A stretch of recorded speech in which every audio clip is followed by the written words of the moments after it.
प्राथमिकता है भ्रष्टाचार को खात्मा करना। टीकाकरण का अभियान जो चल रहा है यहाँ पर बिल्कुल अव्यवस्थित ढंग से चल रहा है, धांधली की तरह चल रहा है। अव्यवस्था है, इसको दूर करना मेरा पहला मुद्दा है। जो व्यवस्थित ढंग से किसी निजी लोगों के द्वारा, दो चार लोगों के द्वारा इस पंचायत को संचालित किया जाता है, मेरे आने के बाद वहीं सबसे पहले रोकेंगे। जनता का मिजाज तो जानता जाने, मैं अपने व्यक्तित्व के आधार पर, पिछले कर्मों के आधार पर, कामों के आधार पर, अपनी शालीनता के आधार पर लड़ रहा हूँ। आप देख रहे हैं डीटीवी भारत और मैं हूं आपके साथ एकता। तीसरे चरण का नामांकन जो है समाप्त हो चुका है। ऐसे में जितने भी जनप्रतिनिधि हैं वे जनता के पास जाके वोटों की अपील कर रहे हैं, साथ ही अपने द्वारा किए गए सभी कामों की गिनती भी करा रहे हैं। इसी सिलसिले में हमारे संवाददाता सुमित पांडे ने डुमरांव प्रखंड के चिल्हारी पंचायत के मुखिया प्रत्याशी सुशीला देवी के पति अलबेला सिंह से क्या कुछ बातचीत की, देखिए ये खास रिपोर्ट। पंचायत चुनाव का आगाज़ हो चुका है और बक्सर जिले की अगर हम बात करें तो दूसरे चरण से यहां पर मतदान कराए जाने वाले हैं। अभी हम मौजूद हैं डुमरांव प्रखंड के चिल्हारी पंचायत में, जहां तीसरे चरण से पंचायत चुनाव संपन्न कराए जाने वाले। नामांकन की प्रक्रिया जो है वो पूरी हो चुकी है और जल्द ही चुनाव चिन्ह भी आवंटित प्रत्याशियों को किया जाएगा। हमारे साथ बात करने के लिए चिल्हारी पंचायत के मुखिया प्रतिनिधि के रूप में अलबेला सिंह जी हमारे साथ मौजूद हैं, जिनकी पत्नी इस बार चुनावी मैदान में है। सुशीला जी चुनावी मैदान में इस बार हैं, तो सीधे हम अलबेला सिंह जी से जुड़ेंगे और जानेंगे कि पंचायत की समस्याएं कौन कौन सी हैं और वो किन किन मुद्दों को लेकर के इस बार जनता के बीच जा रहे हैं। अलबेला जी, सबसे पहले चैनल में आपका स्वागत। जी धन्यवाद। चिल्हारी पंचायत की अगर हम बात कर लें तो मुख्य जो समस्याएं अगर आती हैं आपकी नज़र से, तो वो कौन कौन सी हैं इस बार? सबसे पहली समस्या है कि जो नल जल योजना है अव्यवस्थित ढंग से चल रही है। सुव्यवस्थित ढंग से किसी के घर में पानी नहीं पहुंच रहा है। एक दो ठो है ऐसा यहाँ की सुचारू रूप से चल रहा है, लेकिन और सब सारी योजनाएं इनकी फेल है। अगर हम शिक्षा की बात करें तो शिक्षा की बात कर रहे हैं तो यहाँ पर भी व्यवस्था है। शिक्षा पहले से जो सरकारी स्कूल चल रहे हैं वहाँ पर भी व्यवस्था है। स्वच्छता नाम का कोई चीज़ नहीं है, लड़कों को कोई सुविधा नहीं है। पहले से अव्यवस्थित ढंग से स्कूल चल रहे हैं। और अगर हम स्वास्थ्य की ही बात करें, क्योंकि ये सारी बुनियादी स्वास्थ्य में टीकाकरण अभियान जो चल रहा है, स्वास्थ्य में तो यहाँ पर कुछ है नहीं। स्वास्थ्य केंद्र है लेकिन कभी चलता है कभी नहीं चलता है। निजी अस्पताल है प्रताप सागर मेथोडिस्ट हॉस्पिटल, वहाँ से सभी लोगों का काम चलता है। टीकाकरण का अभियान जो चल रहा है यहाँ पर बिल्कुल अव्यवस्थित ढंग से चल रहा है, धांधली की तरह चल रहा है। 4 घंटे से गरीब लोग खड़े रहते हैं, उनको टीकाकरण नहीं किया जाता है। और अभी जो प्रतिष्ठित लोग हैं, जो समाज में रसूख रखने वाले लोग हैं, अभी आएंगे, अभी तुरंत टीका करा करके चले जाएंगे। यही स्वास्थ्य की व्यवस्था है। स्मार्ट कार्ड वगैरह जो बनता है यहाँ पर धांधलीकरण बनता है, निजी लोग बनाते हैं और पैसा लेते हैं, उसमें सारे गरीब ठगे जा रहे हैं। अच्छा, सरकारी योजनाओं की अगर हम बात कर ले, आवास, राशन, पेंशन, इनकी क्या स्थिति है? पेंशन तो यहाँ पर मिलता है, जो तो बैंक के माध्यम से अकाउंट खुला हुआ है, वहीं की कुछ लोगों को मेरे द्वारा करीब करीब पीछे 2001 से 2015 के बीच में 16 के बीच में करीब 600 मैंने पेंशन कराया था। इसके अलावा अब तो ऑनलाइन पेंशन हो रहा है। कितने लोग कराएं इसका मुझे जानकारी नहीं है, लेकिन जब से बैंक में अकाउंट खुला है उसमें कुछ लोग ऐसे हैं जो 5-5 साल से उनका कोई अता पता नहीं है कि वो पेंशन हुआ क्या। उसकी जानकारी लेने वाला इस पंचायत में कोई नहीं है।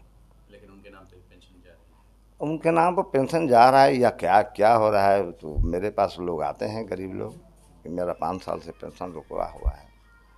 तो 2016 में हारने के बाद मैं करीब करीब सक्रिय नहीं रहा। सरकारी योजनाओं का जहाँ तक सवाल है, आवास योजनाओं का हाल ये है कि जो पैसे दे रहे हैं 25 से 30 हज़ार रुपया, उनको मकान किस तरह से आवंटित किया जा रहा है यही मुझे पता नहीं है। लेकिन ये मैं जानता हूँ, आप निजी रूप से बाकी लोगों से, गरीब लोगों जिनको आवास मिला हुआ, यहाँ पर धनी लोगों को आवास दिया जा रहा है जिनको कभी नहीं मिलना चाहिए। गरीब लोगों का तो पहले ही मैं बता चुका हूँ, 2001 से लेकर 2016 के बीच में करीब करीब 400 आवास, 600 वृद्धावस्था पेंशन, विकलांग पेंशन, विधवा पेंशन के रूप में मैंने किया है।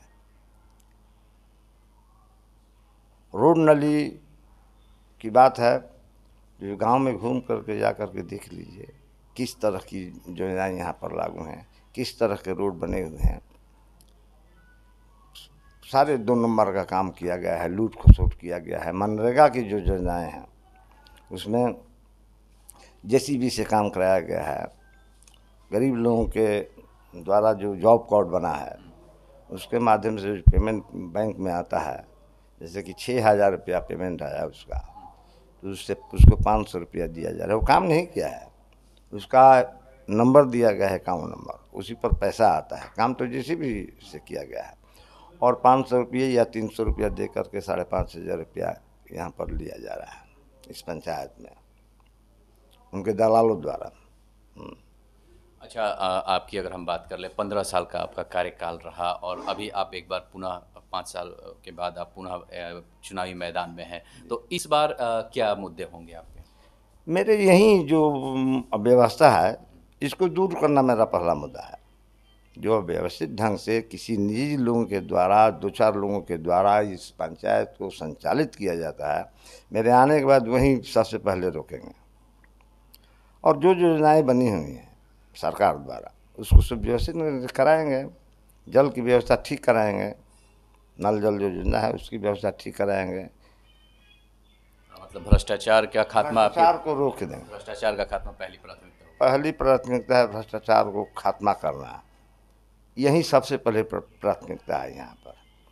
और मेरे गांव में मेरे हारने के बाद 4 बार गोली कांड हुआ है। और कौन लोग मारे हैं, जो मारे हैं जो प्रत्यक्ष रूप से वो सज़ा भोग रहे हैं, लेकिन 3 बार जो गोली कांड हुआ उसमें कौन लोग मारे हैं आज तक पता नहीं चला।